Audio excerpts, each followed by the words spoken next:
Namaste and welcome everyone to Satsang today. Sadhguru Shri Moji Baba ki Jai.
Let's go to Peter.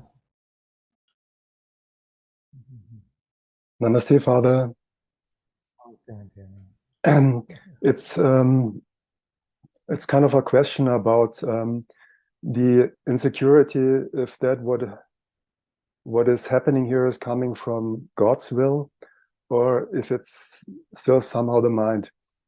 In the outer world, there are just a lot of things going on here, because my wife and me, we are reconstructing an old house, and we are preparing our moving there, and there's a lot of things happening. And mostly it's, I can say it's just kind of a flow. There's not much thinking. It's just, somehow it's just everything happening. Also the decisions, if you want to say the decisions which have to be made, they're coming quite spontaneously and quite naturally and without much thinking. But I couldn't say that that it's really coming out of a, of sitting in my presence, in God's presence, and then those decisions, let's call it decisions, or this what's happening in the outer world is just coming out of this place. It's just like normal life, but without much thinking it over. There's a kind of insecurity what's going on here. I hope you understand what I mean. Yes, my dear. Thank you for this question. While sitting here in the beginning of satsang, usually or mostly we start with a sort of monologue of what arises from here. But today it just felt like it is not my move. It's not my move in the sense that it's never my move. Actually, it's always God's move, but it did not feel like this one had to move. It was just waiting for something to unfold in front. So, and then your hand came up and you asked this question about God's will. And how do I know whether it is God's will that is unfolding? So, what's important is that how do we start moving from now on? It doesn't matter what happened in the past. So, right now, can you find a place where God's presence is apparent to you? Yes. Undoubtedly, yes. Undoubtedly. Very good, very good. So, just stay here and allow the rest of the interaction to happen while you don't move from there. Even if it feels like you're taking too long or you're not sure about what you're going to say, allow all those fears to come if they do come. But you stay there and don't be rushed by anything at all.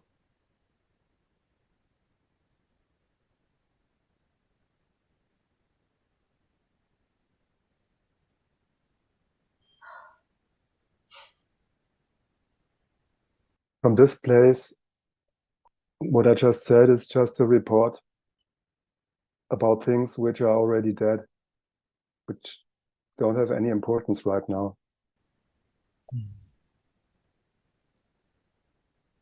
Very good, very good. So do you feel like you're happy to spend most of the rest of this life, at least, in this place? Absolutely. In God's light. So, very good. Firstly, that inner feeling, that inner intention is important. We have to come to that inwardly first, instead of deciding to balance things out or to be partly spiritual, partly in the world. All those things must go away first. We must be strong in our resolution that we will live in God's temple, whatever that may mean for our external life in this world.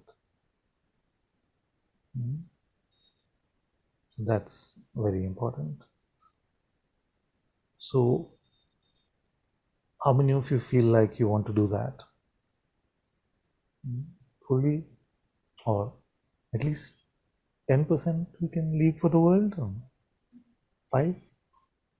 Are you all just saying? Huh? So if you've resolved that 100% of your life is for God, you see, then God is happy to take on that responsibility of running your life. You see? It's not that there is another way anyway, but there is a subtle and yet vast difference between the way we live on our own terms, in our own will, with our own wants and individuality, versus allowing it to unfold in God's light. So remember that it is not necessarily a call for comfort that you are making, that you are taking, because you have no idea about how God is going to move you. Your life could be either just the same or completely and radically different. It may be something that you never wanted to do. Your life may become something that you never wanted it to become. Are you willing to take that risk? Or are you going to constrain your surrender around the mental boundary that you will make for your life?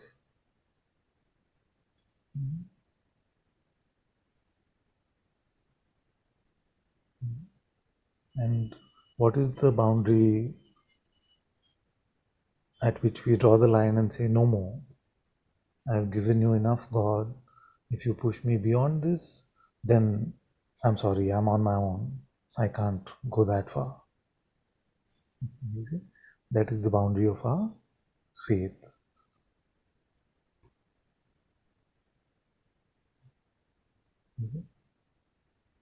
So suppose that you resolve for yourself that come what may, I will stay with God. I will live in God's light. I will follow only His will. And I feel that most of us in Satsang have made that resolution over and over again. And that actually is the story of the human condition. But then what happens? What shakes us out of this?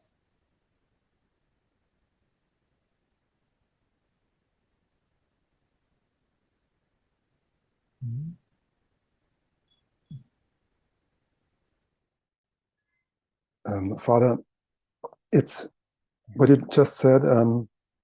For me, where's the boundary of my faith? For me, it always dissolves into the question of resistance. Yes, yes. It's just a question of how much I'm resisting to that what is, and what just comes by God's will, and yes. and faith is just giving completely up on that resistance. Exactly. And that means So that's the same as completely giving up on what's in it for me. yes, yes. Exactly. So the point at which we start resisting, how do we resist? With what instrument can we resist? Wanting. Huh? Wanting. Wanting. So how can you want? Wanting or resisting? Either desire or aversion. Let's call them both resistance. So what is not good enough. You see, I want something more. So very well spotted that is a form of resistance. So how can one want? You're just sitting here. Just, Event arises and God can't handle it, and I have to use my head to go and fix that. okay, so slow it down. Some perception has come. Okay. Now what perception itself can shake you? Or make you want?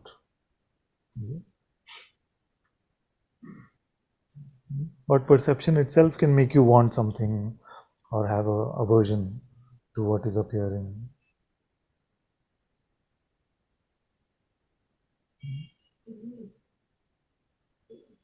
So remember that it's not really to do with the event, although the mind will use that as a trigger and say it is because of that you have to now take charge, you see, or whatever proposal it makes to you. But it is not in the content of perception, because all this can be whatever it wants. All this can close in, all this can become beautiful. But all this doesn't touch you anywhere really. So then what happens?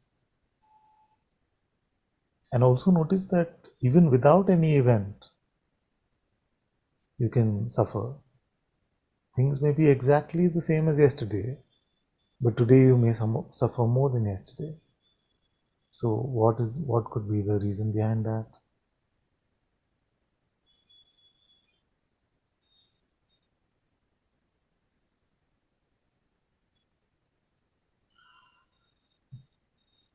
Okay, so let me just recap for a moment. So what we are saying is the best place to be is to be with being as being.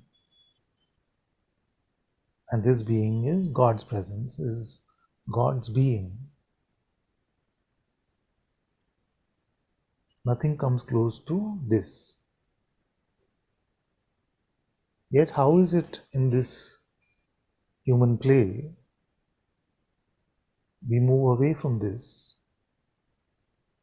What is the mechanism behind that? The first thought is, I am this person, this body.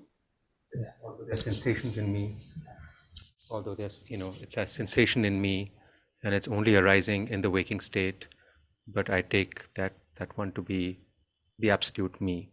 That's the first Exactly. And avidya. notice that the mind is very tricky. It won't necessarily produce the first thought saying, I am Arvind or I am Ananta. It will mostly imply that identity. You say, I really don't like that person, or I really don't like what he's saying or she's saying. So it is an implied assertion most of the time, where then that I who likes or dislikes is obviously not the absolute reality, nor is it the presence of being. It must be something itself which is limited. Only that which is not all inclusive can pick and choose likes and dislikes, desires and aversions. So the thought proposes this. Then what happens? So then the thing is that once you take yourself, go away from the light to the form, then the form comes with all kinds of conditioning, as you said, So likes, that dislikes. process of taking yourself to be, what is that? The identification So because is, the thought comes, that's egoity. exactly. So just by virtue of the thought arising, we don't take ourselves to be that, isn't it? So all of you must notice today, now, and do it again if you've done it before, that besides the ability to give our attention to this thought, there is also a taking to be, like he said. What is that taking to be? You see? So that notice that is a distinct power that consciousness has, or that you have, which is distinct from being able to perceive using attention. You see? You may perceive this, but to take this one to be father or Ananta or bad guy or good guy or guru or whatever you want to take him to be requires what? Exactly. So it needs first the notion to arrive that he is this way, he never listens to me, you see, and then believe that notion. And then what has happened? Not only have you made the other, but more importantly, you've made a shape for yourself. You've given yourself a shape, and to take shape is to resist. You see? So therefore, resistance is another word for ego. But both of these powers are important to notice. Because if your attention, which is limited, is occupied, say with the name of God, then there is no room for further attention to go into the proposals of the mind. And that is why so many yogis and various types of sadhakas are trying to get a control over their attention. But just like every locker needs two keys, every locker in the bank needs two keys, the second key, which is to take yourself to be or take another to be, is the root of the egoic formation, without which you may perceive the entire world, you may perceive everything in the world, but you don't identify, and therefore without identifying you don't take shape. You see? And then that shape, which is egoic, that limited idea within consciousness, is called the ego. You see? And the ego has the potential to suffer. In fact, the formation of the ego will definitely lead to the expression as suffering. So, not only does it take us away from God's presence, God's temple in our heart, but also it opens the doorway to all kinds of trouble in the form of mental oppression. And we talked about these, the guilt, pride, remorse, regret, all of these varieties of things that we go through in the human condition is because of the moving away from God in the form of this resistance. And the resistance is only possible. Remember, to localize the problem is very important. Because if you have some infection in your stomach, but if you're treating the whole body as if the body is problematic, then you'll never get to the root of the problem and you'll come up with only generic solutions. So it's very important to first localize the source of trouble as the mind. You see, what is the mind? It's a bundle of thoughts. You see? So when there are thoughts, we call it mind. When there are no thoughts being believed, we call that no mind.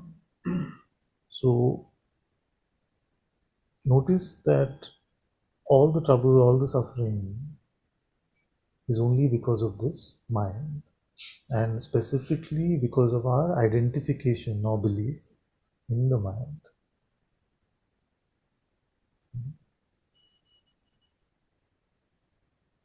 Is there any other way to resist? No. There is no other way to resist. No. And that is why, in one way or the other, all the teachers are saying that we must remain open and empty. Because when we try to control the mind, usually it doesn't work. When we try to control the mind, it just festers and gets repressed and then comes out as volcanic explosion many times.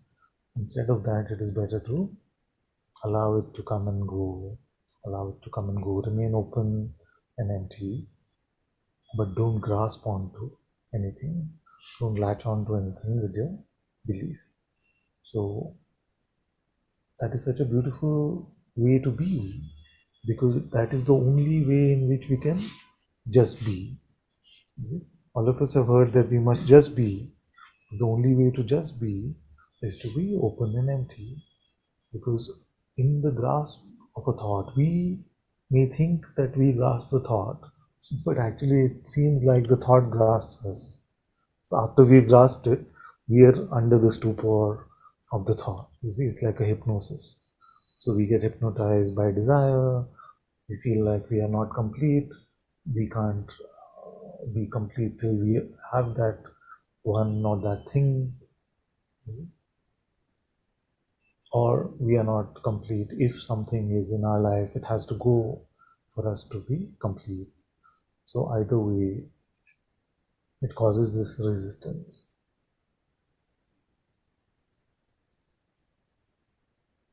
But more importantly, this life, which is meant to be lived in God's light, lived in His presence, then becomes a life full of egoic chasing and egoic life. It can give us momentary, fleeting moments of seeming winning. And I've taken this example that when I used to play with my children when they were younger, even if I could beat them in every game, you see, I would make sure that they keep winning once in a while. Otherwise, they get very bored of the game very fast. So the ego also allows us to win once in a while, so that we continue to play this game of the mind. You see what happens? Mostly in satsang you hear this, and most of you become very clear about this. You see? At least for the moment. You become very clear. Live in your heart, don't go to the mind. You see? Then what happens? You see? It feels like some temptation comes. You see? It could be even the temptation to judge your brother or sister. You see? That temptation comes. And it seems like, oh, but that is so true. That is so right. See? And it seems like a worthwhile use of our time to spend our time making judgment about another, but we don't realize what we are giving up for what. What are we giving up? It's like moving away from the most sublime way of life to the heat of the most scorching desert, but we don't realize it because our mind is applauding our being right so much and giving us the brownie points of being right that we don't recognize it. Can't hear me so well today?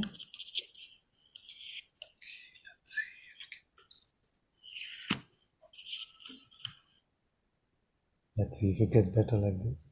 So, what happens when we are in the hypnosis of the mind is that all true insight has gone. You can experiment with this. You can see your true nature as pure awareness, but try to retain that insight while you're thinking about something, while you're judging a friend or a neighbor. What happens?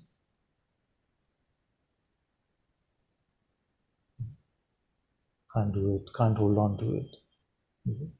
This is the Maya. Maya is that which takes us away from reality. And Maya cannot function, cannot achieve its function unless we believe a thought, unless we identify. What happens to love when we are caught up in being right, in thinking, in knowing conceptually? What happens to love? We can just talk about love. We may just talk big things about love, but there is no love when there is judgment, when there is false knowledge. And what happens to servitude? Servitude reverses. We become expectant of God's service to us. It may sound absurd what I'm saying, but we very naturally move into, oh, God should help me, God should run my life like this, why doesn't God hear me? Or God is completely forgotten anyway, so no question of servitude. So, in this simple moving away to the most humble, harmless seeming thought, the complexion, the texture of our life completely changes. So, don't ever feel that, no, it's okay, I can take a break. No, I can just go to the mind and have some fun over there. Because, firstly, it's not fun. It's not fun. And secondly, you never know whether you'll ever come back really to your true heart. And it may be that in this momentary seeming play, then as Kabirji said, you ended up not realizing and you spent your whole life. The whole life is gone. Like the story of Krishna and Narada, where Krishna and Narada are together, and Narada is supposed to be one of the greatest bhaktas, greatest devotees of Lord Vishnu, and Krishna is an embodiment of Lord Vishnu. So he had everything he wanted. He was with the Lord. The Lord was his friend. They were talking together. Then Narada asked Sri Krishna a question. He says, Lord, please tell me what is Maya. So Krishna says, yes, I'll tell you. But do one thing, can you first just, the river over there, can you just get me a glass of water from there? Just get me some water from that river, and then I will tell you what Maya is. So he goes to the river, and over there he finds this lady who's bathing, and he feels like, wow, what a stunning creature, and if only I could marry her, then my whole life would be complete. You see? So the mind offers this thought to him. Just that one thought, if I only had her, then I would be complete. You see? And then that leads to the avalanche that is coming. So then I'm paraphrasing the story, but he probably expresses his desire to her. She also likes him, so they get married, and he's forgotten all about God. He's forgotten all about God. It's all about me is number one, and my life with this woman now has come to the forefront. So they get married, they have children, and he's forgotten everything. He's forgotten that he's Narada, the greatest devotee of Vishnu, and he's leading the life of a normal human householder life concerned with just the householder things.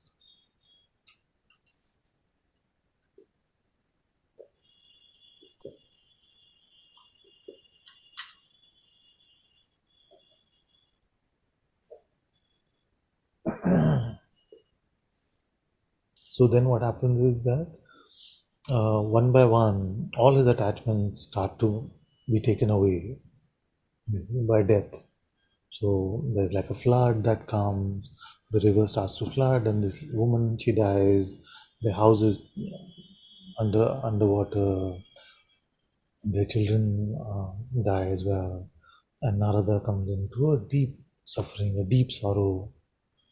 And in that deep sorrow, he remembered God finally after all this time.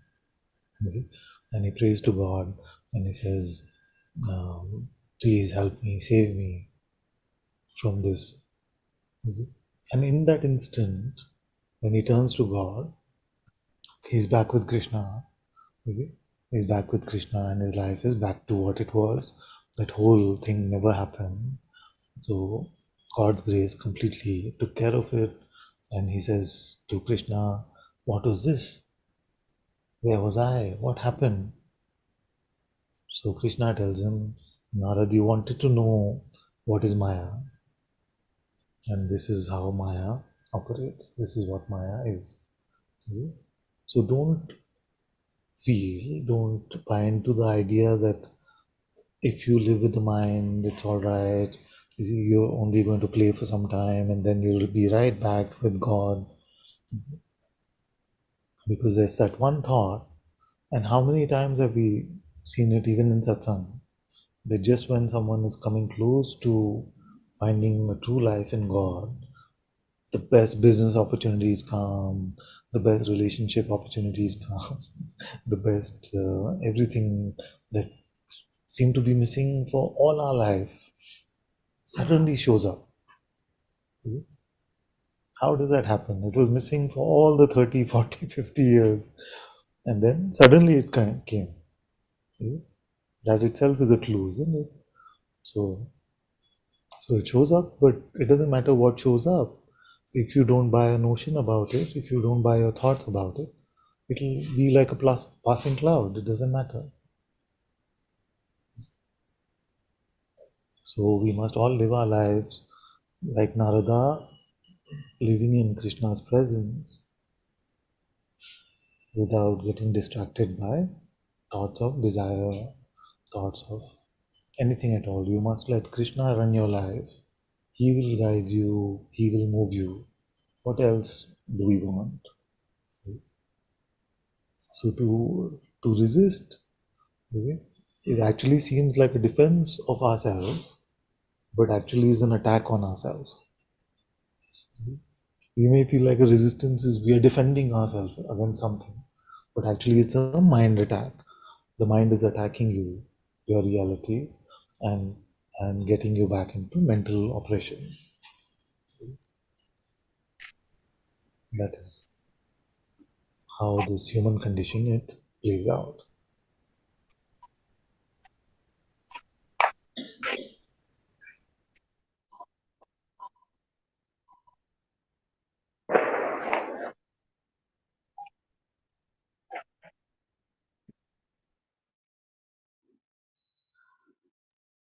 Father, excuse me, Father. Yes. I'd somehow like to come back a little bit to the beginning of our conversation, because I'm still not sure about this. When I have the impression that life is just somehow flowing without wanting anything, without taking particular shape, that it's just happening. But at the same time, I couldn't say that it's really like when I'm sitting, it's really clear what I truly am. It's not like now in Satsang. It's just somehow happening in a kind of an organic flow. And about these things, I'm still not sure if this is really God's will, which is happening, or if there's some kind of involvement of a story of a person, even if there's no particular wanting something or taking any shape or position. Yes. Okay, good. Let's start from that again. So one more way to look at this is that I've given everyone this advice that we must not leave our bed come what may unless we can feel God's presence, be in God's presence. So start your day like that and then hold on to that with all your might.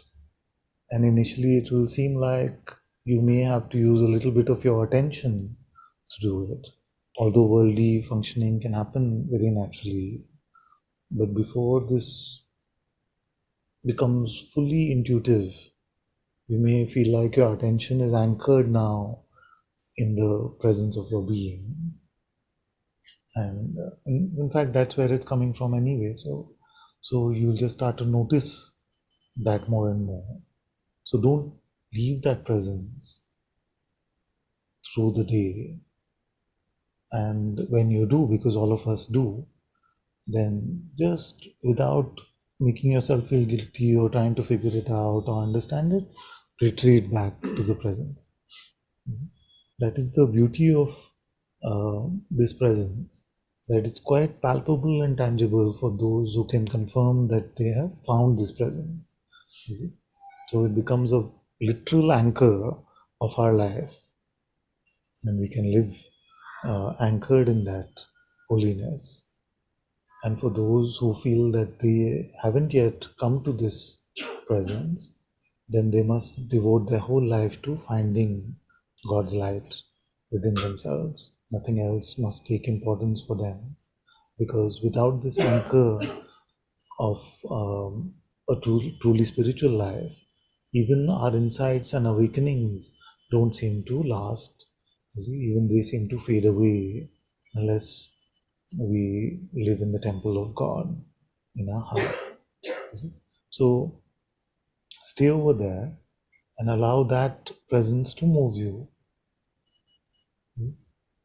Allow that presence to move you. Follow only the will of God. So what was the will of God in the story? Get me a glass of water. Did Krishna say go marry that woman and start a family and all of that? He didn't say that. You see? And if you notice, the story is exactly the same, but in a different context as the biblical story of Adam. It's the same. So what happened is that God said, don't touch that tree and its fruits. Everything else is yours. But whatever the story of the snake and Eve and all that happens, but what happens is that Adam takes a bite of the apple, and then he starts saying that, oh, I can do this would be better, I can decide for myself what is better for me, what is good and what is bad. And then he gets into the delusion. So it's exactly the same story. Of course, one story, this second story is still waiting for its end to happen. but the first story ended in that way, that story. So, but it's all about living our life in service to His will. And you're saying that I don't know whether I'm leading my day-to-day things, I'm building a house and all of that. So I don't know whether all that is happening in His will, or whether it is basically living on my own terms without realizing. So firstly, hold on to your presence very deeply, and then don't move unless He is moving you, or don't move unless He has guided you to move in that way. And forget about the past. Just from now on, you don't need to make a determination about what happened in the past. Just from this moment on, resolve that you will only be moved by Him, come what Yes. may. You'll only be moved by Him. And if the doubt comes again, just forget it. Start fresh. Start fresh. Usually, what will happen is that if we remain vigilant to the pokes that are coming in life and the nudges that are coming from the heart, then we will not go too far. You see?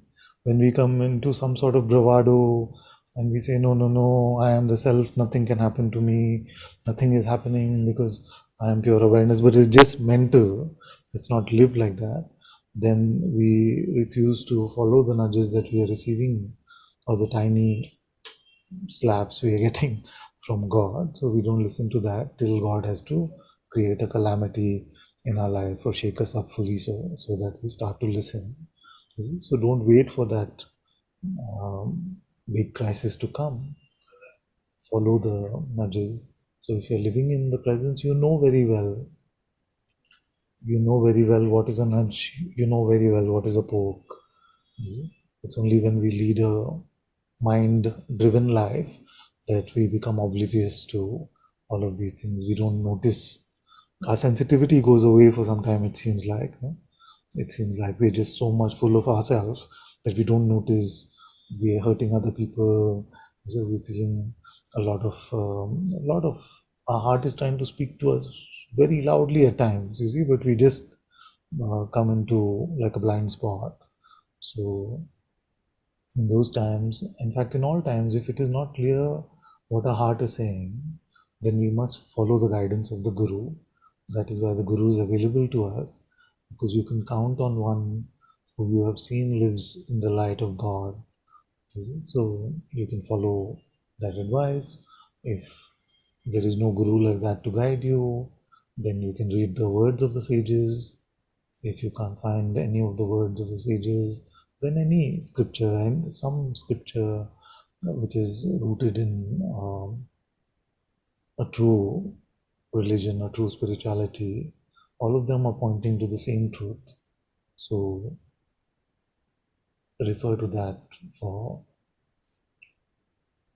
some guidance, to follow God's will, because there may be times where there is so much happening around us that we are not able to hear our heart. So then pick up the Bible, pick up the Gita, pick up the Ashtavakra, pick up the Ribhu Gita. There are so many things which are available to us. Pick up the words of any sage, any of the sages, and they will bring us back to our heart.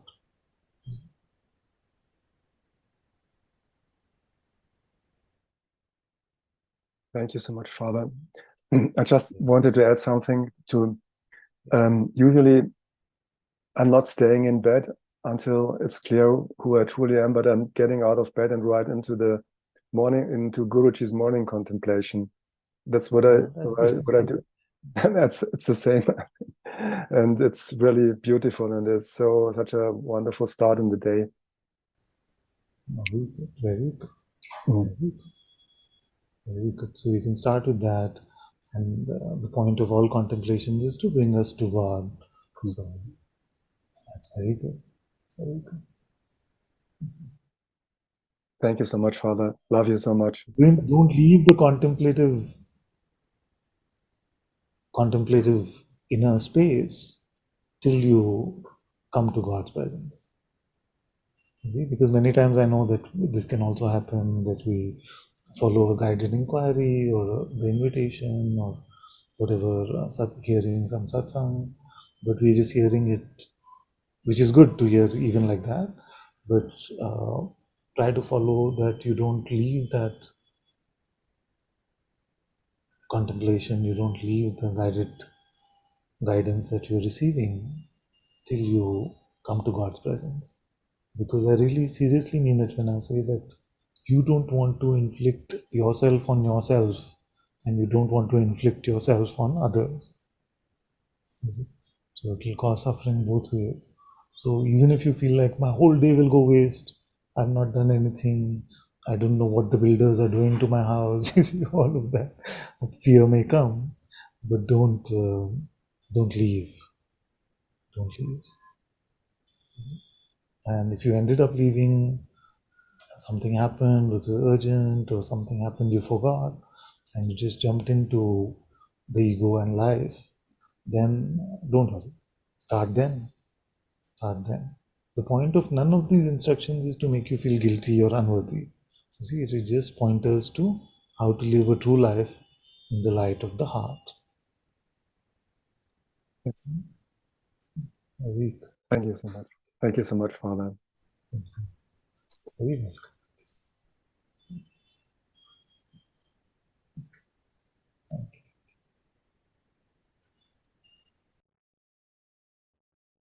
Let's go to Anshu.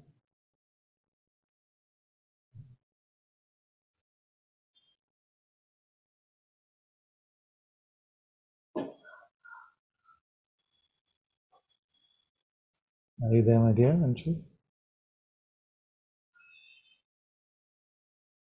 Maybe he put up his hand by mistake. I can see that my voice is not very loud today. No? I'll try to speak up a bit.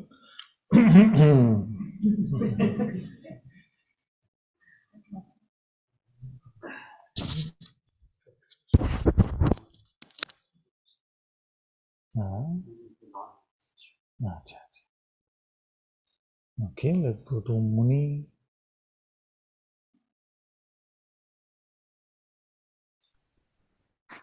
Hello, Father. Hello, Thank you. Thank you. Thank you for able to be checked with you. I haven't spoken to you. Can you hear me well? Yes, my dear. For some time. Thank you. If I can check something, please. Yes. Like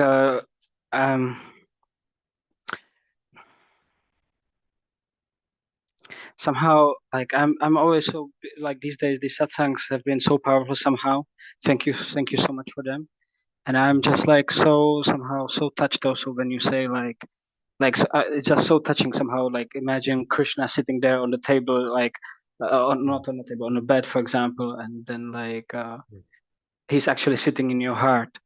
So I've been very much also with Gurji's pointing somehow because I can see myself. I'm bringing to you always a little bit the same point, a little bit somehow when I'm speaking now. Like the insight of awareness is quite clear. But when you say about God's presence, I would also say it's clear. So I guess I just want to check if the insight of God's presence is like, I know we are speaking about it every day, like if it's like completely intuitive or it's like also phenomenal. Yes, my dear. Yes. Very good. So this is a beautiful question, and I love answering this question.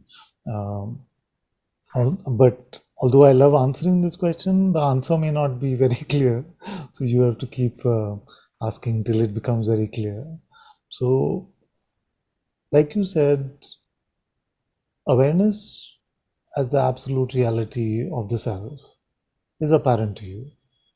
And you can confirm, hopefully, that this awareness is purely intuitive, isn't it? I mean, there is nothing to grasp over there conceptually or through perception. Is it? Yes. It's purely intuitive unless, and it's an important tip for those of you who are new, that unless the mind is tricking you by giving you imagery, like a dark empty space or something like that, then you notice that the recognition of the absolute self, Nirguna Brahman, is purely intuitive. There is no worldly empirical means to grasp at that insight. No matter how hard you try to perceive it, you can't. To think about it, you can't. It's just not possible. You see? So this is very important. Then there arises an unlimited, boundless being,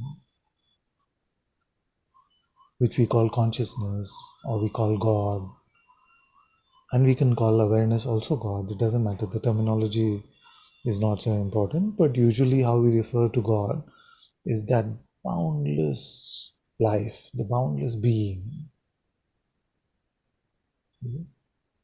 Now, this boundless being is the confirmation of that. Is it purely intuitive?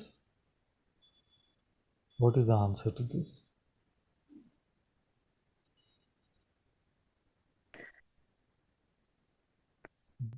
Somehow in the last satsang something became very clear because we were driving a point to like is there, because in the beginning, like, is there really only awareness and perceptions, or is there something which wakes up? And there is like no doubt there is something really, like, as I said, like aliveness, like something like that which wakes up. So there is aspect to it Exactly. which is undoubtedly like even like sense of, I don't know, like spaciousness, aliveness, and maybe sometimes it a little bit goes away when I zoom in on some perceptions. I'm not so clear about this, but there is something. Yeah. Very good, very good, very good. Thank you. So, if you try to imagine something which has no boundary, what happens? You start imagining again the dark empty space or some white light or something like that. You see? But it has nothing to, that imagination has nothing to do with the presence of God, with the presence of beingness, consciousness. You see? So even this is purely intuitive with a slight twist. The slight twist, and the slight twist being, and the usual way in which I like to narrate this is that God probably in His mercy realized that in this Maya, you see, very few are going to be able to meet Him purely intuitively in this way. So He gave us a hand. You see? He said, "Your intuition is too far out for all of you, so I will give you the presence, the Atma, the Holy Spirit. I will give you my presence, which is at the cusp of." So, if it is purely phenomenal, then it could not do the job. You see, if it became purely phenomenal, it would become again objective. It would be like an emotion, like anger or peace or love or joy. You see, it would become an emotion like that. You see? So, if it was purely phenomenal, it could not truly bring us to God. And if it is purely beyond phenomenal, nominal, then it already is. Being is already beyond phenomena. It is the source of all phenomena. It is the source of time and space. But it is truly not itself. We cannot say fully in time and space, except that it gave us this hand. It gave us a helping hand in the form of the presence, the Sadguru presence within ourselves. And within ourselves is not within the body. So this, one way to look at it, although it is unexplainable why it happens and how it happens that way, but this presence is both phenomenal and non-phenomenal, because it has to be both. So when you come to this, the presence within yourself, when I say to you, can you stop being? You notice the presence of being, But that noticing is partly with attention and a lot more intuitive. So we grasp onto the hand of the primordial vibration, the Om, the I amness. But that Om takes us home. It takes us to this unfathomable, boundless being. Because nobody can come to the presence, the spirit within, and say, oh, that is, it's just a localized thing, it's just like an experience I'm having. Because it's unexplainable, because although you can taste it, you see the subtlest primordial taste of the presence within, but it is in a way attached to that which is beyond our capacities of perception and thinking.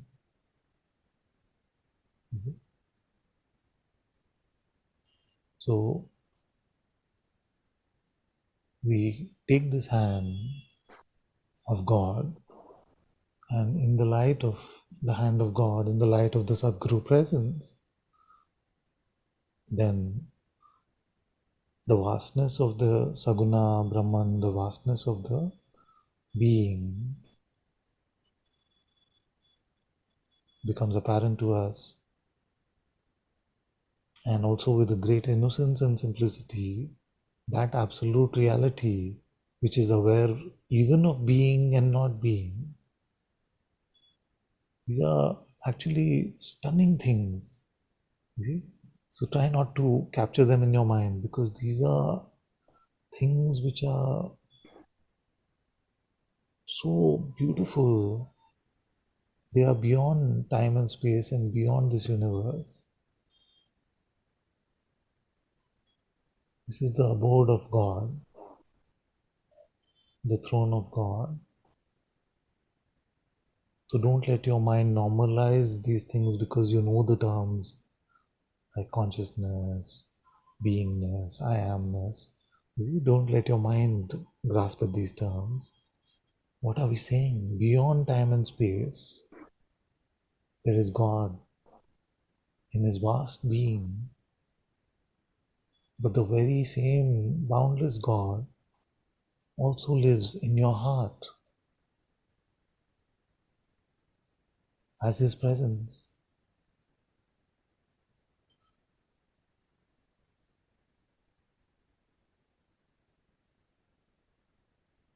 So Krishna, who runs the world,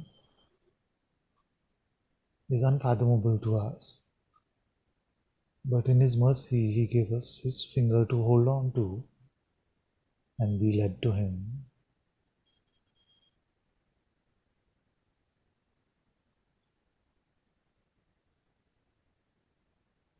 Not because we are worthy, but because of His love for us.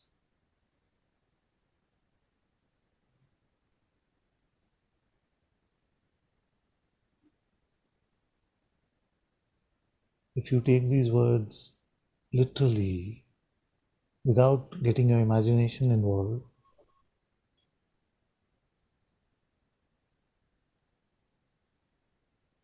then your whole life will get transformed.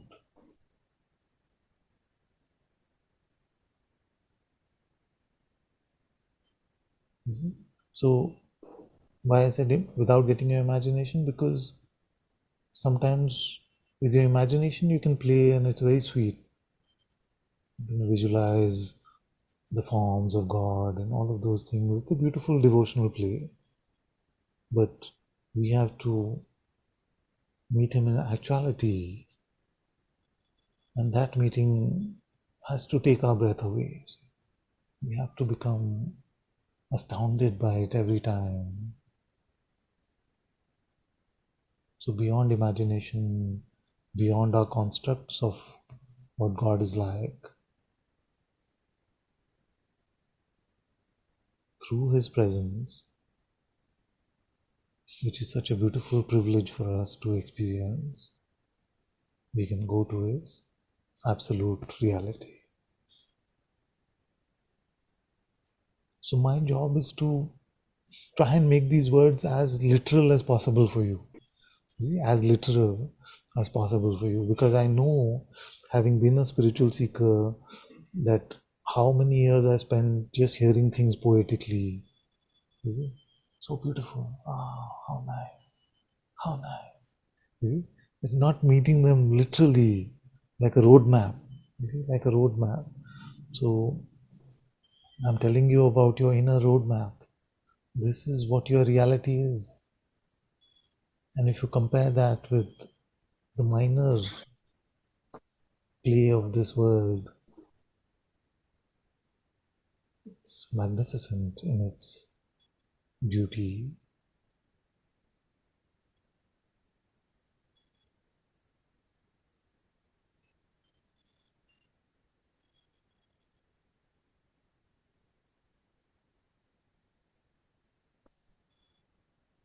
Hmm. Ask again, my dear, where did we start? How did we get here? Thank you. Yeah, yes, this you speak about it so beautifully, like that. I also, I don't know if it's, I don't, I hope it's not coming from the mind. I also am so touched how like that the God presence is like yeah, I can see it's like the greatest gift. Like imagine, like okay, imagining like Guruji being always with me. It's like the greatest gift in the universe. Like I can see like what I find is so beautiful when we say that like in it's the God. Also, what I find so beautiful, it's like the God presence is in us. It means like in awareness. It's not obviously inside the body. Yeah. This I find very beautiful. But we drive such a strong point about being with God presence, like everything. I can testify, like yeah, like it's so beautiful to be moved by Him. Yeah. So I think this gives me like a little bit unbiased courage. Okay, I found Him. Like Yes, yes. this. Yeah, yeah. Don't Is it don't ever feel that. Don't ever feel that the claim that you make with hands like this and head bowed down, that you found him, is ever arrogant. Don't ever let your mind keep you in that trap that you're being arrogant if you say that you found God. You see? Because what you're really saying in that posture, it doesn't mean your body has to be in that posture, but your inner posture has to be humility. So what you're saying is that God has graced you with His presence. You see, you're saying that God has graced you with His presence. You're not making a claim saying that I did it. You see, because that I did it claim can be troublesome. So in humility, as we make that claim, it is a beautiful humility. It is not arrogance at all. So we must not shy away from the fact that God's light is within us for fear of sounding outrageous or arrogant or something like that. It's a beautiful gift that He has given us. There is nothing that this man could have done to find Him. You see, although he tried to flap his hands around and tried to do some things here and there, but only through His grace was He apparent, is He palpable here. And also, we cannot take it for granted, you see, in the sense that He's here now. Can I predict whether he'll be palpable tomorrow? I cannot predict. You see? So it's not a one-time claim that we can make. You see? Because we may get caught up in pride again, we may get caught up in some worldly attachment again. Just like Narada forgot about Krishna sending him for water, we may feel like the world is all there is and forget about him, even in spite of Krishna being our best friend. You see? So we must always be humble. We must always be in servitude to Him, because that will save us from pride. That will save us from the separation from Him again because of our spiritual pride. So when you say that I can confirm that He is here, He is with me, it is not arrogant at all. It is full of humility. Thank you. Is it the same like if we ask, like if you ask me if I'm here, and obviously I say yes, is this like intuitive confirmation of presence? Like Yes. yes. It is. He is the only living one. He is the only living one. He is the only living being. So you cannot do this wrong unless the obviously comes from a mental inference that you're making. You see, which you are not, but it's possible to be that way. Say, are you here? What are you saying? Obviously, I'm here. See? So that has a different flavor as opposed to, are you here? Yes, I'm here. You see, that intuitive confirmation, which is accompanied by the taste of the primordial vibration, the presence, like you can feel it, isn't it? You can taste it, although you cannot describe the taste. You cannot say whether it's sweet or it's this way or that way. It's like water almost. Your being is a tasteless taste like water. So, and yet it is the most pristine taste. So don't allow your mind to second guess or doubt you. It's very, very simple and intuitive for those who can be empty for a few moments. It's very natural to come to this. If it is God's grace, then it's very natural to come to this. So again, the only thing is like not to believe in the mind, because if we don't, automatically it's kind of apparent when we. That's why I'm a little bit like playing like that. Yeah, it's apparent when we don't believe somehow, something like that. That's the yeah. Yes. So what happens is, let me try and give you a metaphor so it remains with you. When you buy a thought, you see, you're putting yourself in your temple. You see, you're putting the subject of the thought in the temple. So every time you believe a thought, you're putting more and more, idols of yourself, pictures of yourself in your temple. You see? So that's what's happening. But the minute you empty out, clean up the temple, then the one who is rightly the owner of this temple will start to become apparent. But if you buy thoughts of rushing, or you buy thoughts of why isn't he coming, why can't I confirm it, all of that is to put your pictures again. So we must remain empty. That is what remaining empty means. Keep your inner space sacred, empty of the limited one, so that the unlimited being can reveal itself. If you don't keep it empty of the limited one, then it'll cloud the vision of it'll cloud your vision to see the presence of the unlimited one. Nothing Thank else you is so much. needed. In fact, we don't have any other inner tools. We don't have any other inner tools. Nothing else is needed. This is the extent of what we can do is to remain empty for him. And this remaining empty for most people is the most difficult project. You see? When this instruction may be given, just get over yourself, be empty of me. That's it. I'll find God then. Yes. But then we notice how full of ourselves we are, how much we are right about. You see? How we will give up on God to be right about something. Or just to prove some self-image to somebody. We can make up things about him. We can exaggerate. We can do all kinds of things for image, but at the cost of giving up the integrity of the sacredness of the space within ourselves. But don't ever feel that you've committed something grave.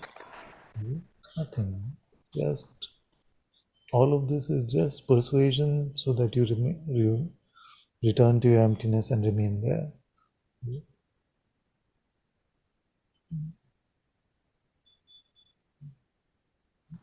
Thank So you. what is a simple way of saying that? They can either be self-concerned or they can be God. So sometimes, even in our quest for God, we fill that up with too much self-concern. Am I finding Him? Is this it? Is this really Him? Is this like? You see, then it, in the guise of really being a humble seeker, then the mind uses the opportunity to make it all about me, me, me again. So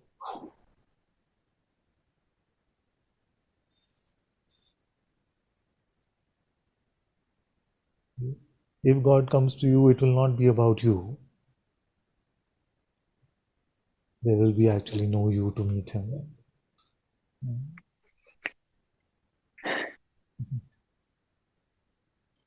So just when your mind proposes even self-concern spiritually, just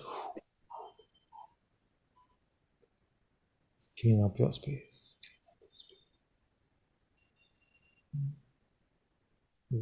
Because it feels just in doing that. No? It will claim that it is about God after all.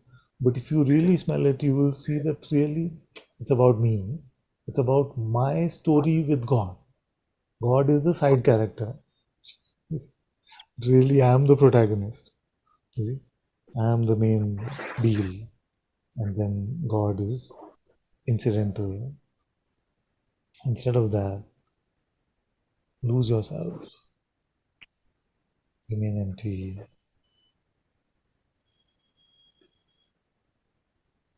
And as you remain empty, even for those who will say that I don't know whether I feel God's presence or I found God's presence, even those are moved by God.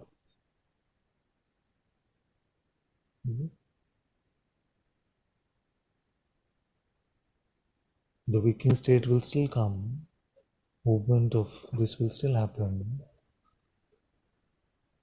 as you remain in the unborn.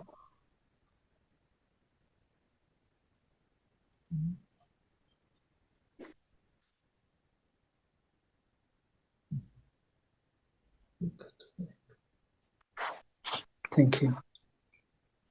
So welcome. Thank you.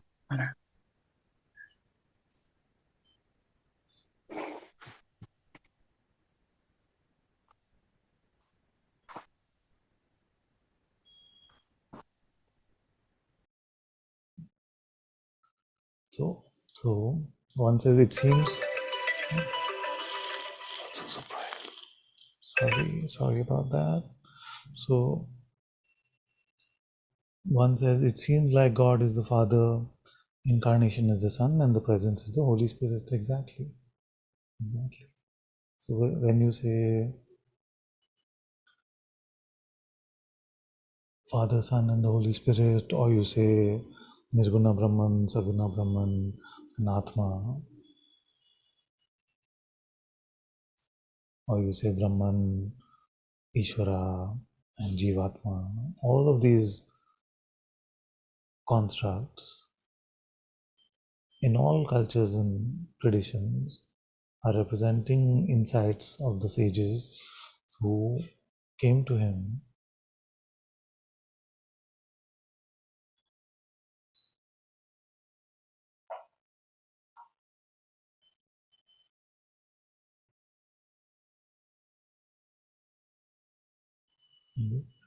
When we started satsang, Atmika sang this bhajan, Payo ji maine Ram Ratan Dhan Payo. So she's talking about the presence of Ram being discovered, such a beautiful treasure that it cannot be stolen, it cannot be taken away from you. It's the greatest treasure possible in the human condition.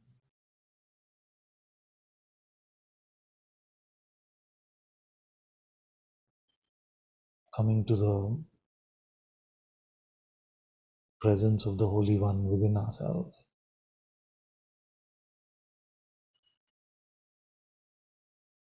And it is said that his name leads us to the true name, the Shabad, the Naam, the word. Again, in all traditions is the same. Just different words for the same thing.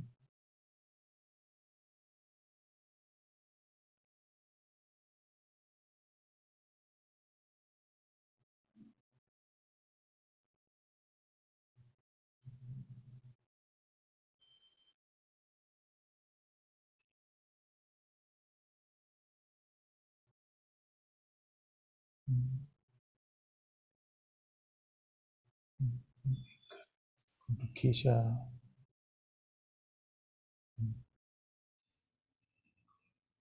Hi. Hello. Hello, my dear. Hold on. Sorry. No problem. Okay. Can you hear me? Yes, yes.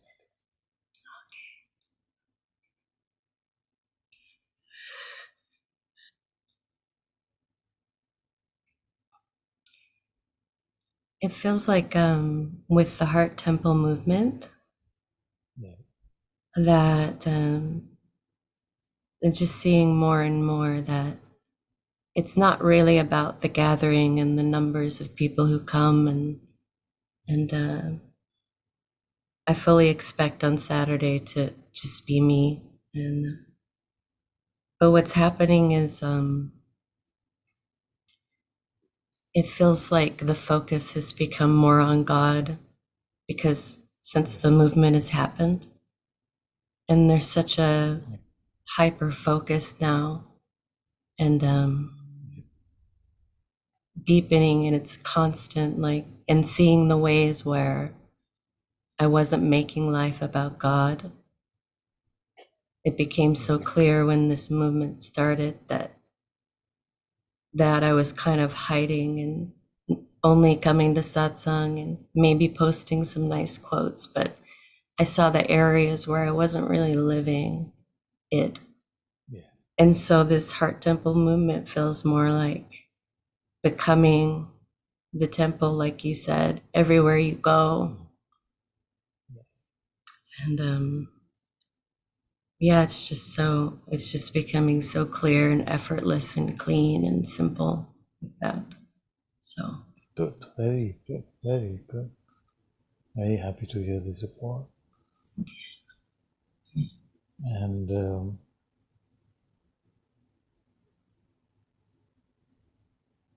we notice that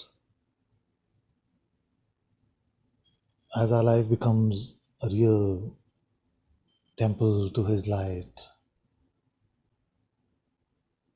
we notice that the concerns about the person, the concerns about image or approval, and all of these things are so irrelevant. What greater privilege can we have than our life become an instrument of His grace, of His love?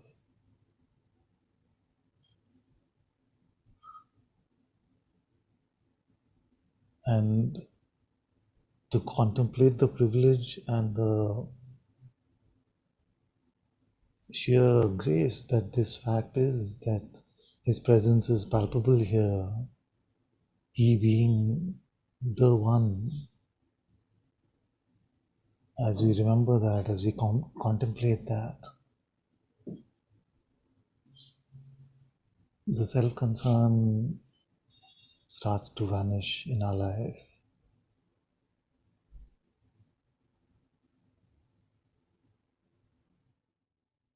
yeah, Then our and really becomes in service to Him.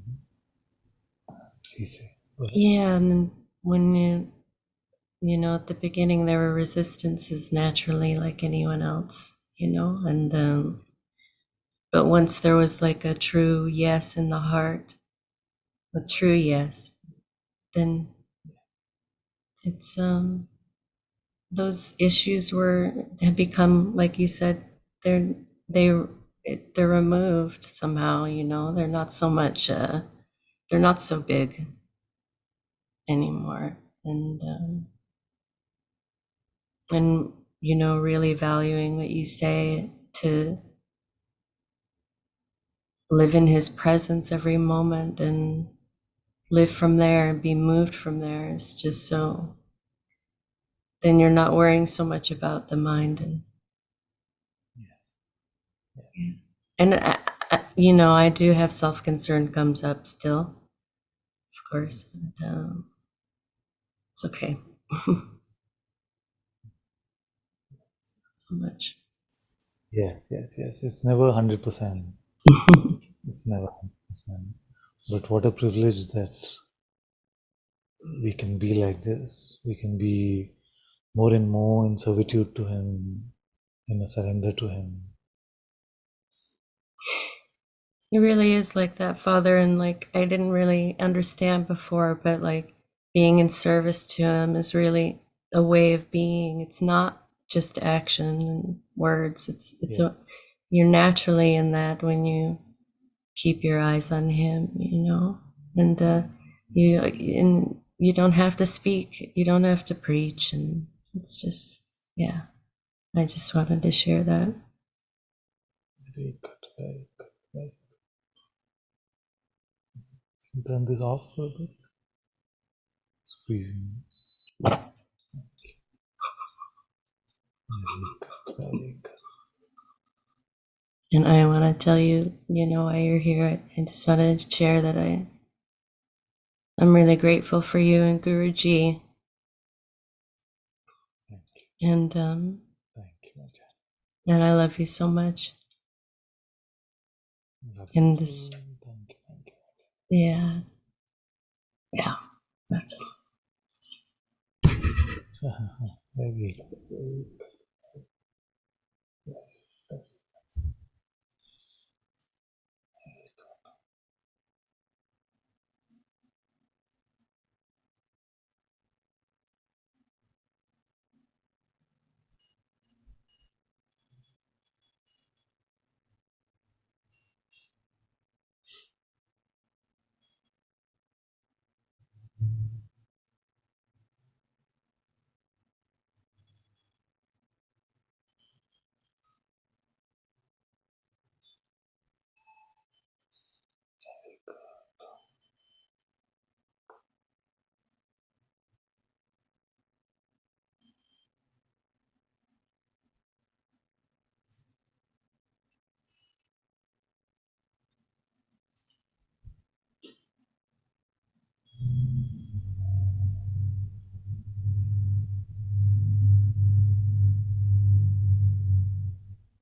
Father, can I say one more thing? I'm sorry.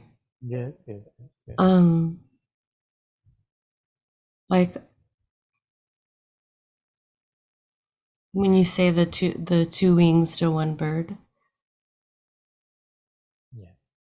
like I always just thought that, how do I say this? Like I felt like in order to really deepen in anything, that it would just come to me, that I didn't have to do anything.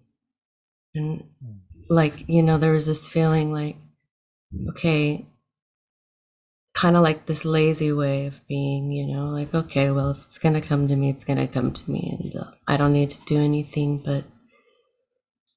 But somehow, like, when there was the intention and there was the movement, like that other wing, like, it's like something naturally starts to happen and flow naturally. It's like meeting God halfway, instead of just being like lazy and be like, okay, God, if you're gonna come to me, fine. If you don't, then fine. But it's somehow like this movement happened within us. Like there was the intention and there was the prayer, and not to be lazy about it. And there is a meeting of it somehow. I just wanted to share that too. Very good, very good. Yeah. And this is unfathomable for the mind. No, it cannot understand. how open and empty and servitude just go so beautifully hand in hand.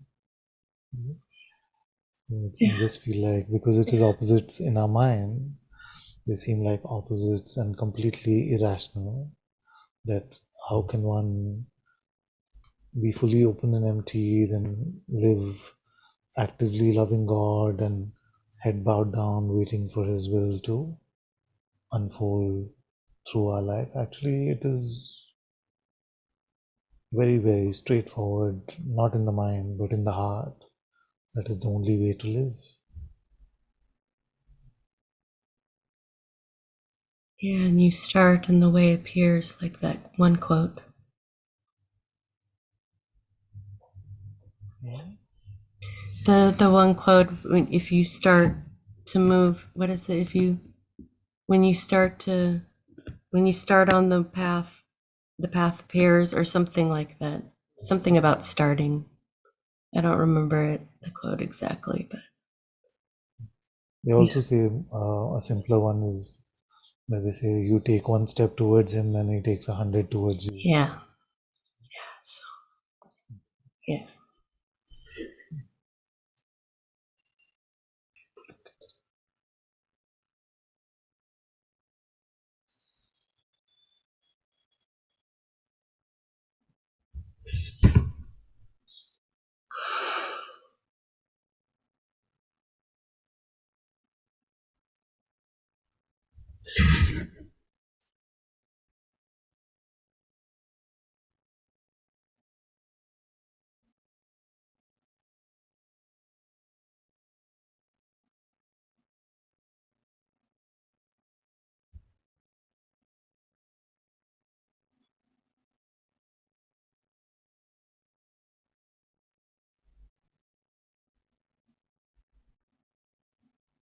Okay, let's go to Beatrice.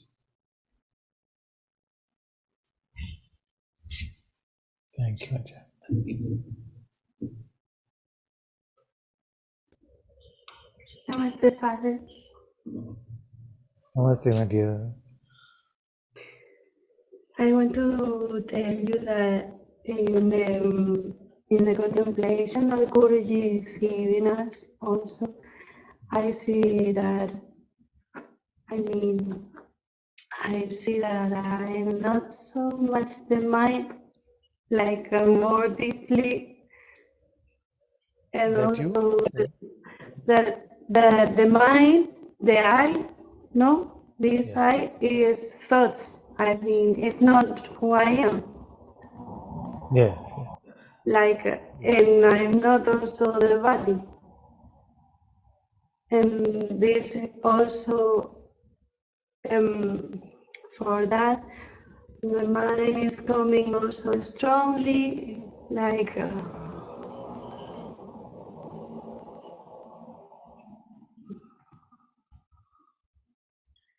but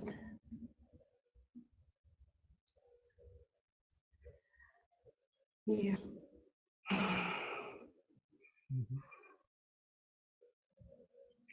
So I want to deeply embrace that I'm You not, want. and this discover. Yeah. But you are not the I, no? You say. So the one who wants Yeah, to deepen is which one?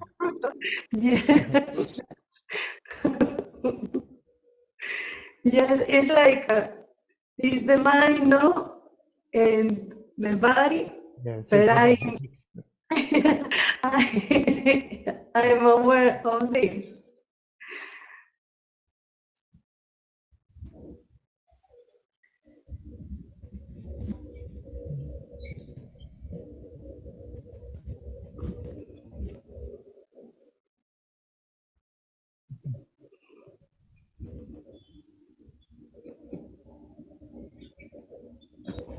Then it becomes all about truth and God, which is the same. Then it is natural for the deepening to happen. But as long as we grasp at progress using the word deepening, then our search can again become egoic. So you must come back to being empty, just be empty, and let him play this out. Let him move your life. As your life is moved more and more by him in his will, then the world may call that a deepening, or if you have to share with someone, then the words may come to describe it saying that I am deepening, but it is not like the non-existent one is climbing a ladder or something like that. Yeah, I see this also, Father, this, what about me? Yes. What Yeah. about you? I don't know. Because you I started see, by saying that I am not that, I am I am not the yeah, mind. I see this in the moments.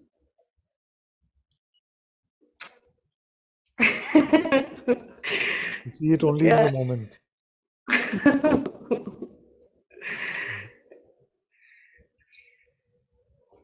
But okay, I don't know how to explain it.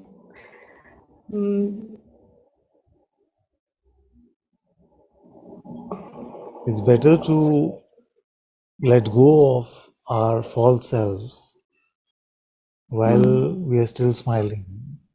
You see, it's better to let go of the false self while we are still smiling, because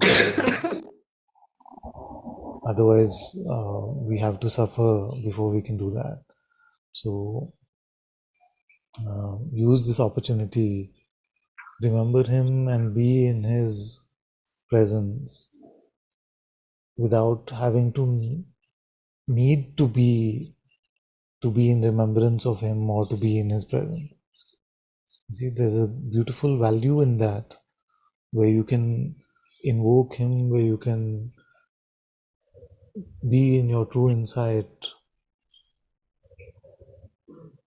of the reality of God and his presence, without, when our throat is not being squeezed. And if you can do that, then the great sage Kabir said that those who can remember him while they are happy need never suffer. We don't need to wait for suffering to come to remember him. I feel that I remember God more when I'm happy than when I'm sad. And also I see this idea of I have to be squeezed But if you to remember, let let's look for a moment. So if you stay with God when you are happy, how can you become sad? I don't know, is the mind have many, Then you can't juggle God and mind. So when you're happy and you're with God, then just be with God and tell me if it ever can happen that you become sad. Pain can come. Pain can come, of course, in the human condition, but suffering cannot come.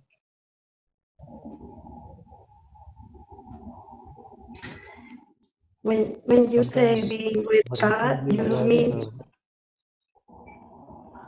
sometimes what I can happen is that we become a bit complacent when life is all fine, seeming fine and things like that.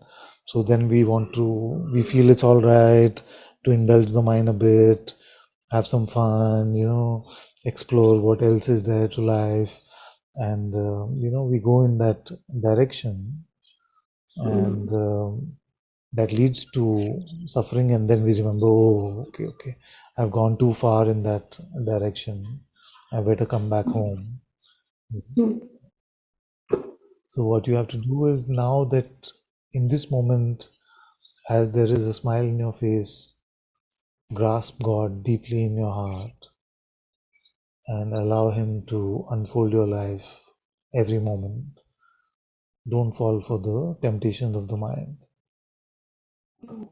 Father, this I also see that the temptation is for the, I mean, the, I don't know how to say it in English, the one who tempts and the third man, I don't know how to say it, but the both sides of the temptation and the promise of the temptation are also the illusion, no? Yes, No one. everything in the waking state, the entire waking state is an illusion. You see, the entire waking state is an illusion. You see, but what happens is when it squeezes our throat, it can seem like the suffering is real. You see? So it's so potent, and in that time, you may say, "Oh, it's an illusion, it's an illusion, it's an illusion," but you are crying also at the same time. "Oh, it's an illusion, it's an illusion." So it doesn't help when it is just conceptual. You see? So don't worry about categorizing it. God is not an illusion. You stay with God.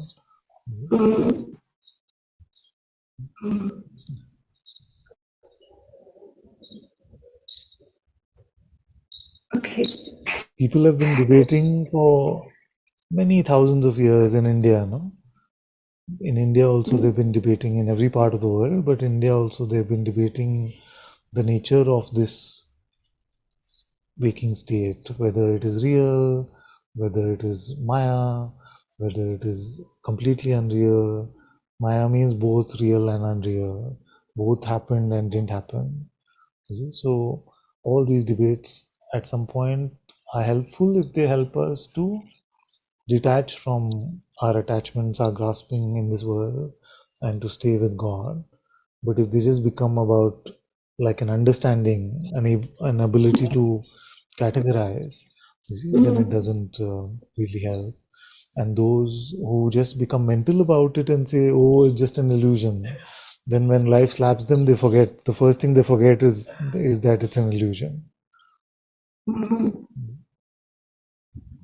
So just the only refuge, the only solution to the human condition is to come to God, is to come to His presence. Father, to come to the presence of God, I don't have to do anything, or yes, or depend. It depends. You have to remain empty of your mind. In my case. Everyone has to remain empty of their mind. Okay. If you've given the chair, if you've given the Forget throne myself. to me, yes, get over yourself, forget yourself. So if you've given the chair of the dinner guest to the me, then where will God sit? You see? So don't do that. That's all you need to do. What you need to do is a not doing. Yes, Father, in the exercise of Guruji, I see that the mind is throwing the thoughts, but I'm not doing anything. So I feel that for a moment I understand when Ramana says, you are not the thinker. Yeah.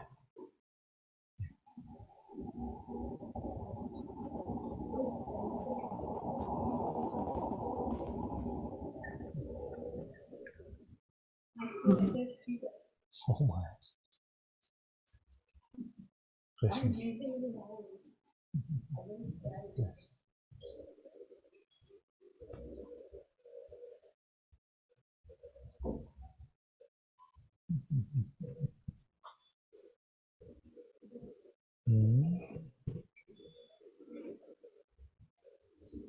Don't try to make an intellectual understanding out of anything at all. If you read Ramana, he said everything. In the mind, try to All the understand, way. and in the other side, it's like don't try to understand. And I'm aware of all these things, but I'm not touch anything at all. Like that.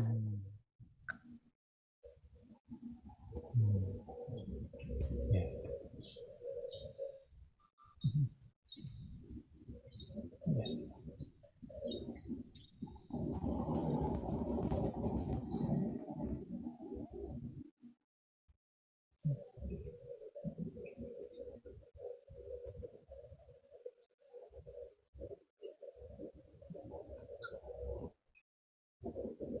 Okay, Father. Okay, I'm doing my welcome, best. Advaita. Thank you. Hmm? Thank you.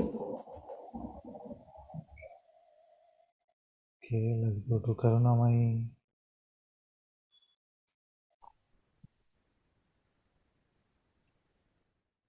Thank you, Father. Welcome, my dear. I, during your introduction or contemplation with Muni, I noted some resistances in my mind, and instead of turning my attention back to the heart, um, I started to oppress myself for having these resistances, and it became bigger and bigger. And the reason I'm saying this to you is because it seems like a habit. Whenever something negative appear, I focus on it and I grow it. And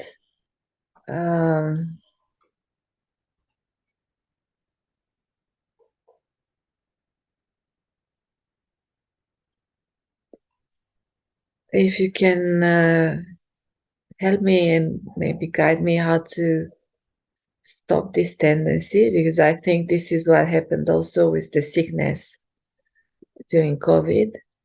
I paid too much attention on the negative thing that went into my head, and then I didn't know how to get out of it. I see. Okay, and while all this is happening, what's happening with God? He's sitting in front of me, He's just, and I don't invite him in. okay, is that smart? Is that smart? Or No, and so I, yeah, how about we change that right now?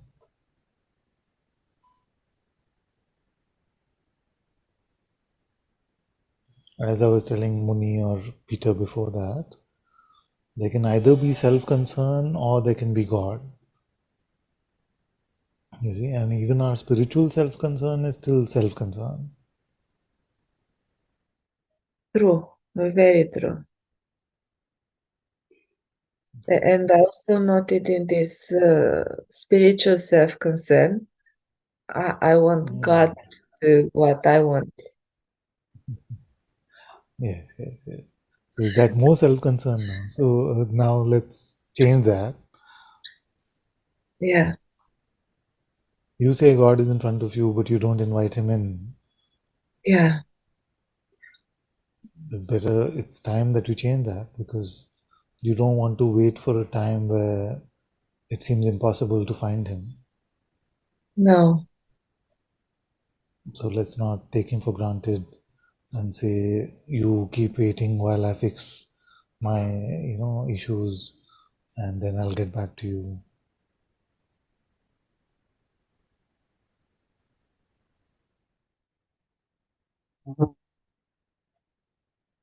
Yeah, Hmm? I What? fully accept him in and his light, and I offer everything up. And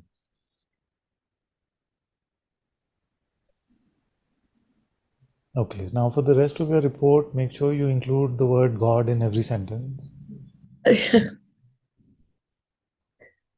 oh God, please chop me and put me at your feet in full recognition of what I am.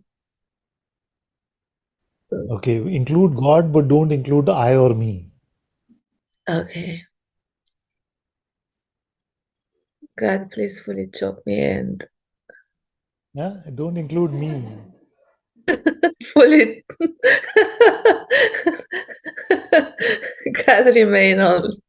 God remains only. I don't know how to do this. Yeah. This is good. May only God remain. May only His light shine. May His presence bless all of us. Oh, It's very natural yes, to be that please. way, actually. It's very natural to be that way. Maybe this is a good experiment?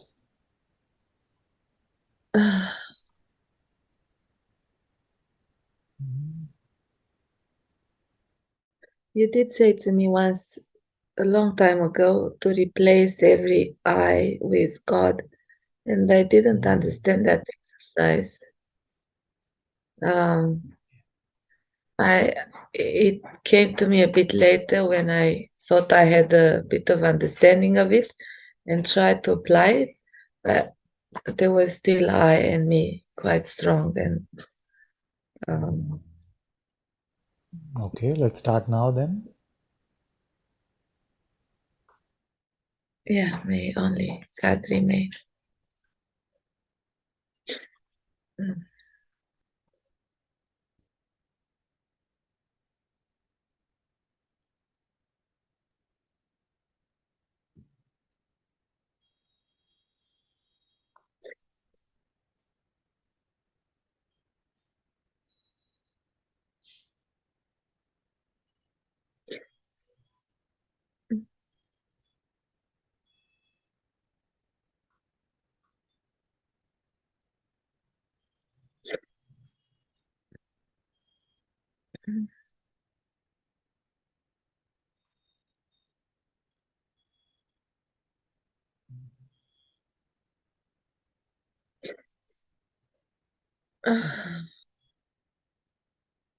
Bhagawan's quote comes here.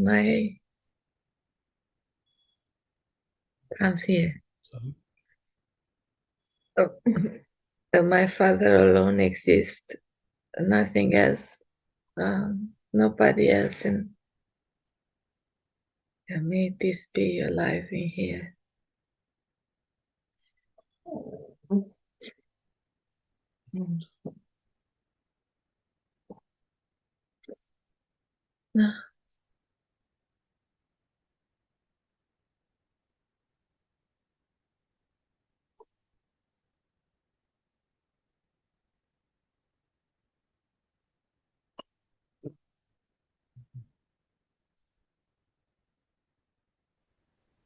For a while, it will seem like the false one needs to be uprooted so that there can be space for the true one.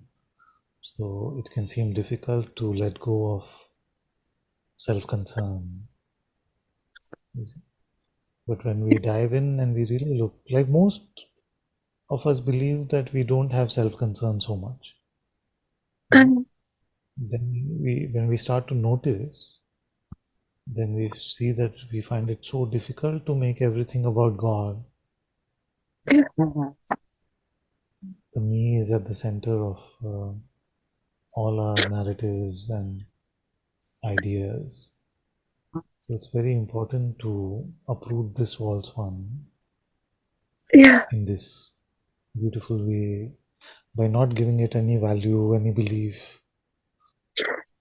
Yeah, because I was going to say I love him so much, and then I thought, oh, I need to not be here.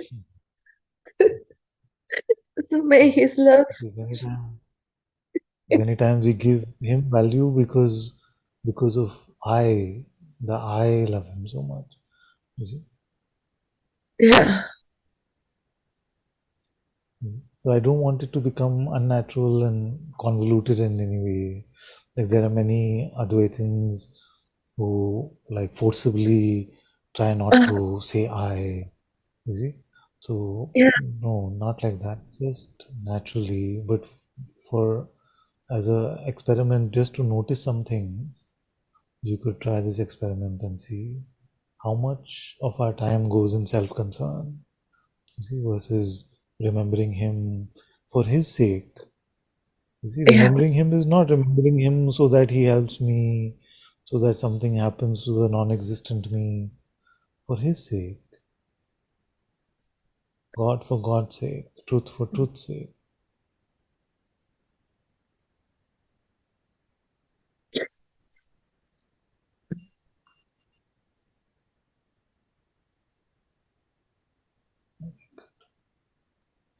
Thank you so much. Welcome. My You're welcome. Father, I don't know how to frame this question, but does the soul feel restless to know itself? Is this so? Feel restless to know itself? You know, there is how In a is way, if you mean the longing, yes. you see, there's a deep longing that emerges. So although the Atma is never separate from him, never can there be a separation.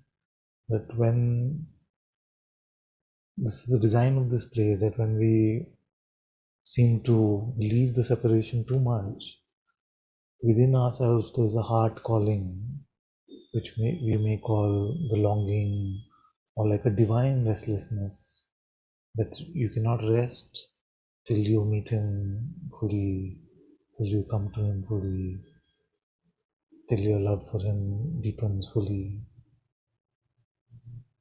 So trust the longing from your heart, because its complexion is very different from, its texture is very different from the desire which comes from the mind.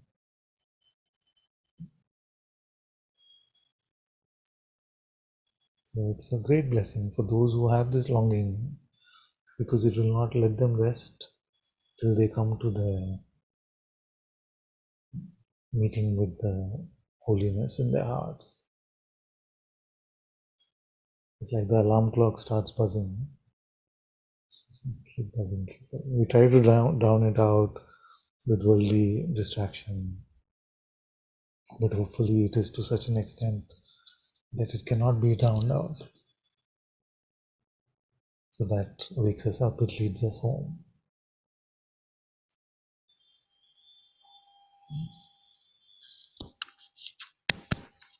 Okay, let's go to Kunal.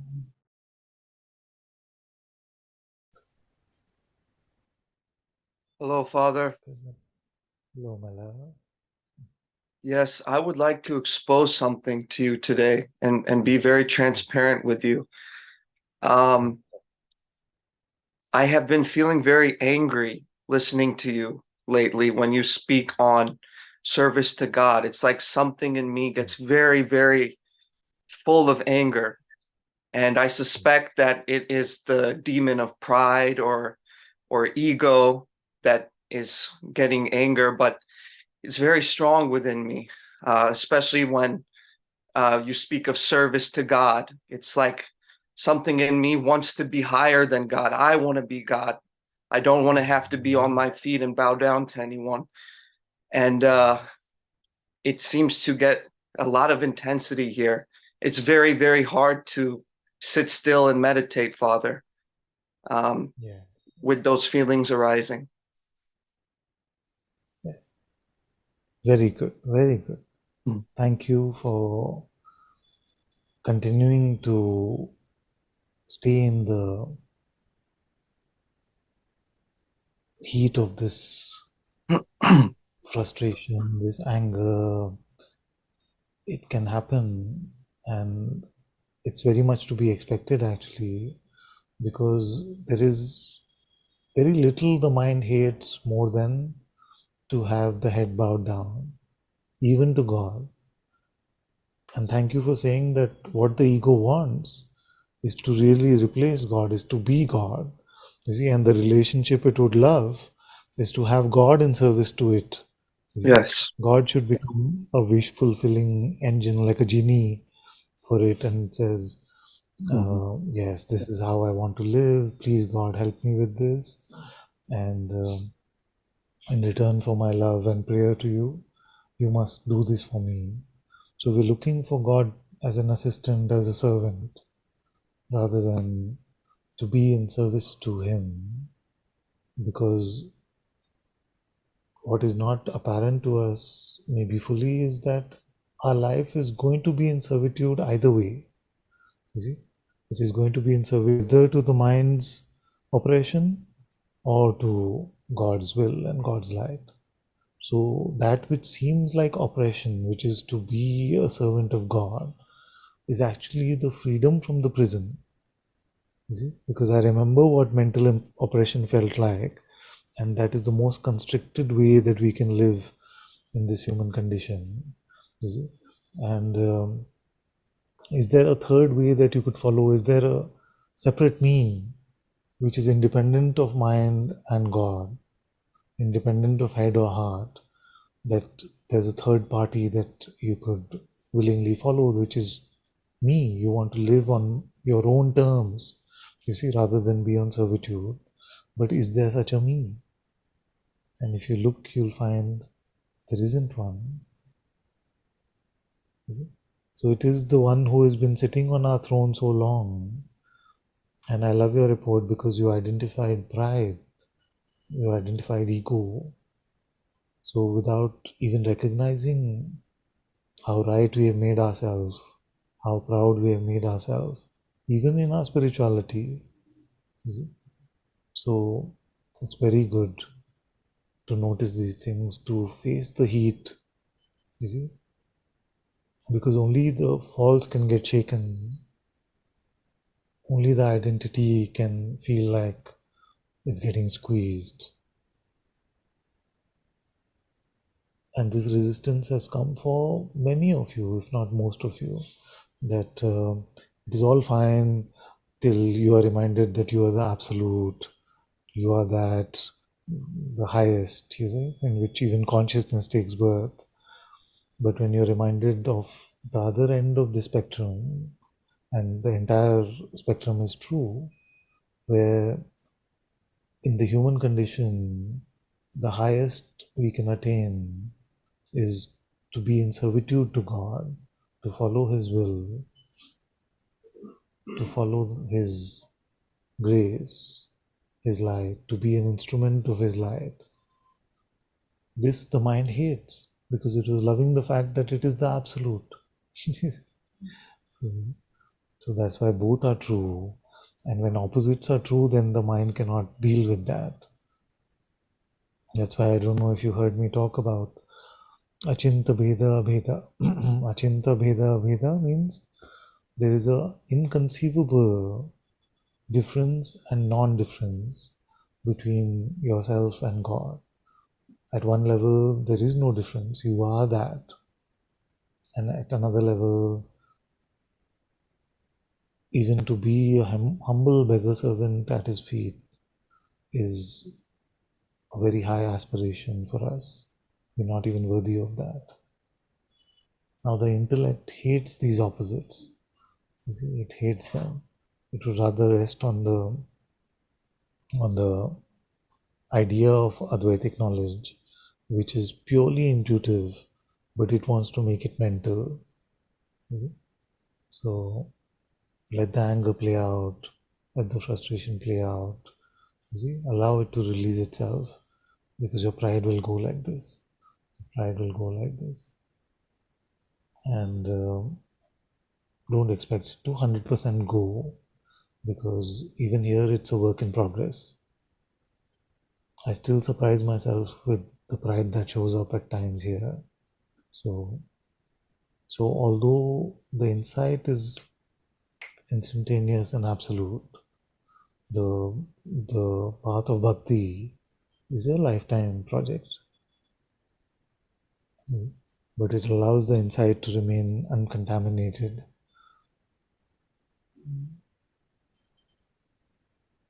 Otherwise, what can happen is that our spiritual experiences and our spiritual knowledge can give birth to the spiritual ego, which is the most oppressive form of ego.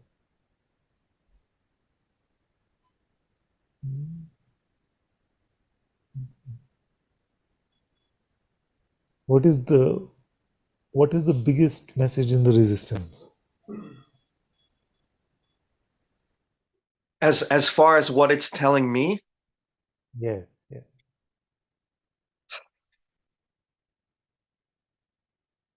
it feels like I'm still a not fully evolved. It feels like it's impending on my freedom to be fully free, the fact that I have to get on my knees and be of service to a God. That's how the resistance disguises itself. It says that if you be in service, you're not fully free because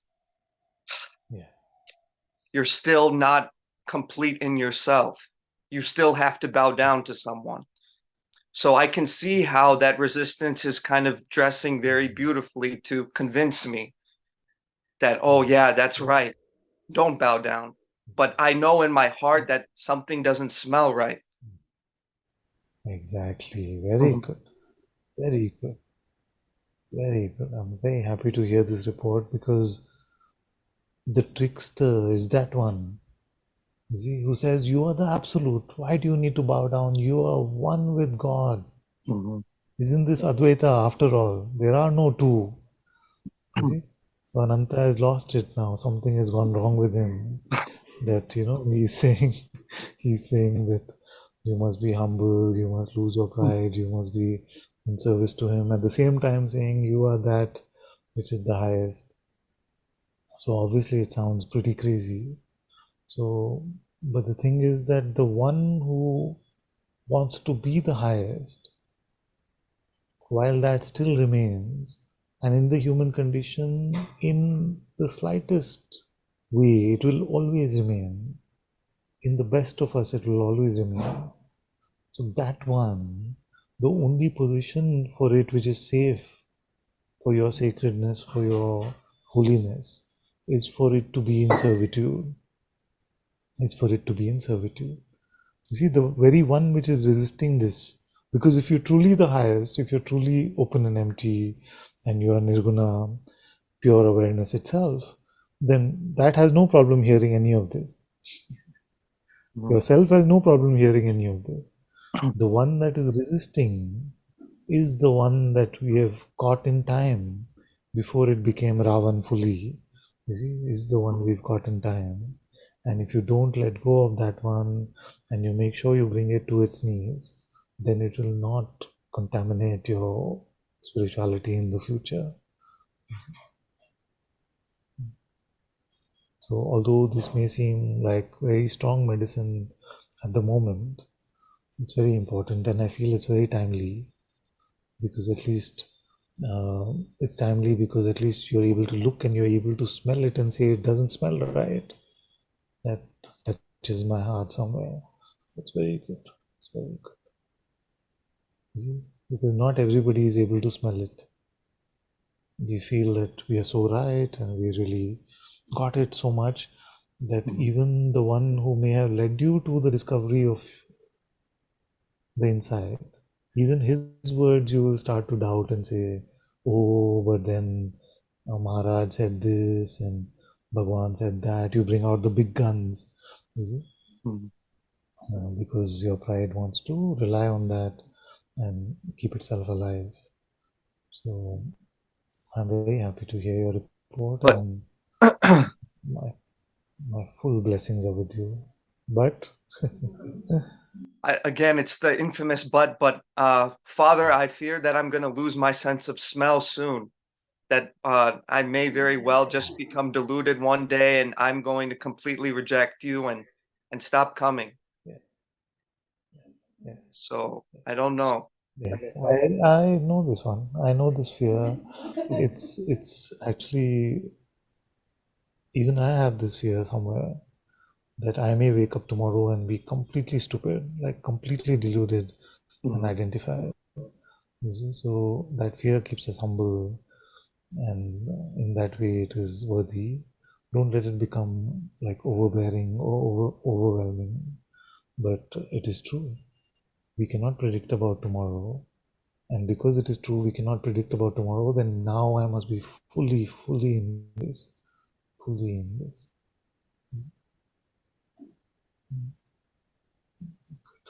Full love, full blessing. Thank you, Father. Thank you. Full of integrity. Very good, very good. Very good. Yes.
Just for a minute, you can come.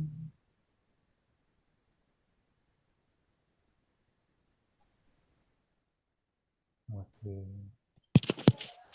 नमस्ते father Ram Ram Ram Ram Ram. चरण स्पर्श Thank you.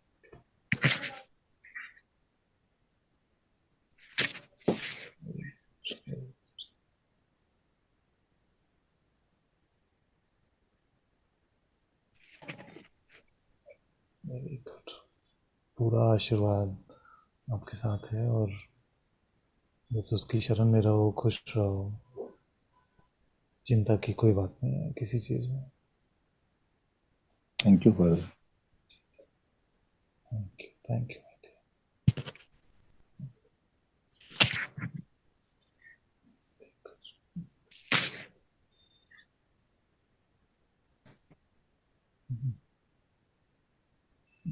Let's go to Sarunas.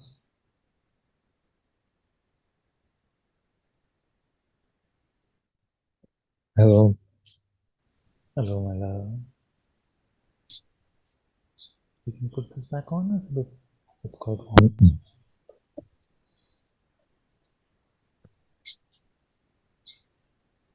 Thank you.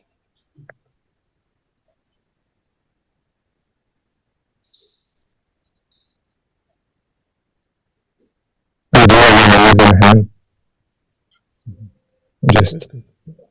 Just felt to come up.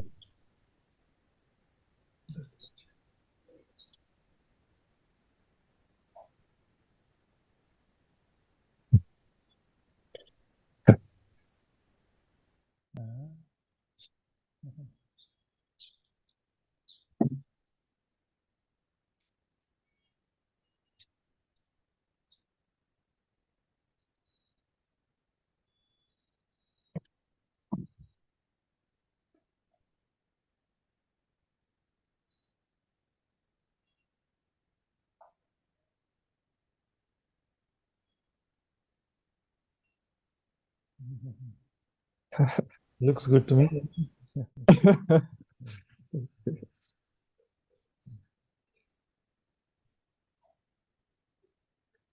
Just I bless you.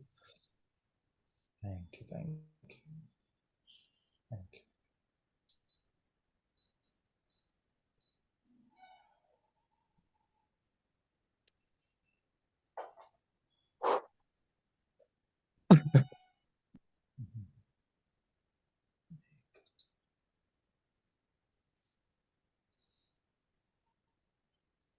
It's always, with you, like. Very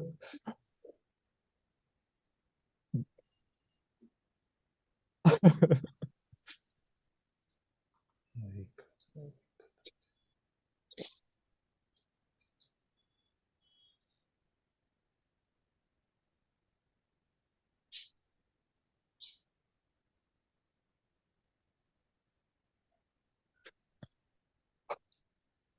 How wonderful,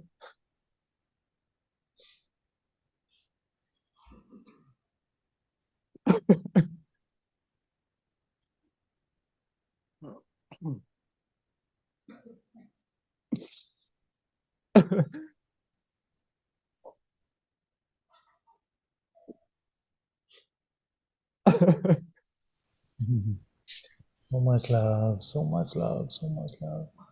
All my blessings, all my love. May you continue to flower in His grace. May you continue to surrender in this way. Full blessings.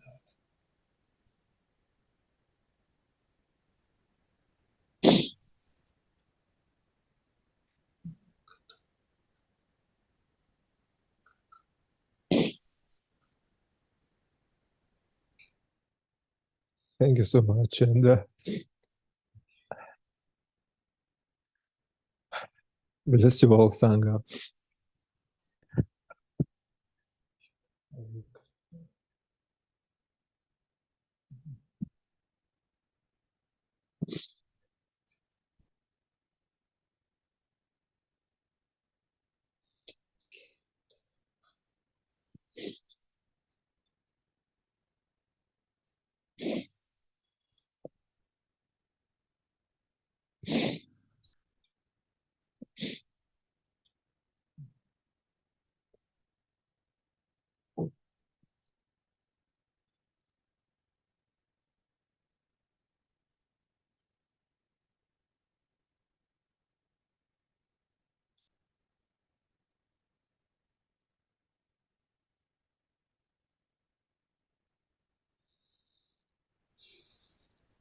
All right, so looks like the batteries of this one have run out for today, but I see those hands which are up, and if you remind me on one of the other days of the week, we'll spend some time to chat as well. But please forgive me for today.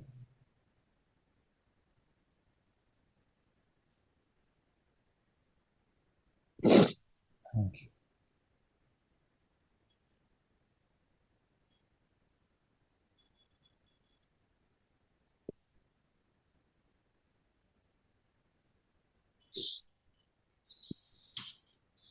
Thank you all so much for being in Satsang today. Sadhguru Shri Muji Baba ki Guru Kripa Kevalam.